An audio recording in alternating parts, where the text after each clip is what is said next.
Vaya tormentita se nos viene por aquí. Buah, mira por allá al fondo.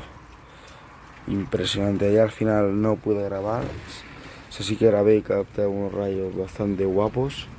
Pero la actividad tormentosa no era la que yo esperaba y al final decidí no subirlos al canal de YouTube. Pero sí que tengo un par de imágenes impresionantes. Allá al fondo tenemos la cortina de agua que está afectando, que tiene una tormenta a la zona del Maimó. Y aquí ya empieza a llover.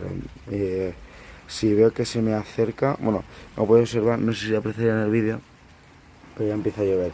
Si veo que se me acerca, volveré a grabar.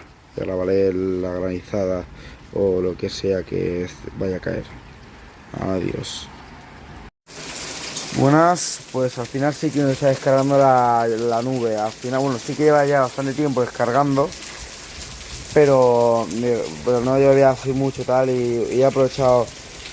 Y estoy aprovechando estos momentos que parece que se está aumentando la intensidad de las precipitaciones para grabar, porque es verdad que la tormenta se está yendo hacia el sur, directa a la capital, pero parece ser que hay algún núcleo así fuerte tal que está desprendiendo un poco y pues sí que está apretando aquí un poquito.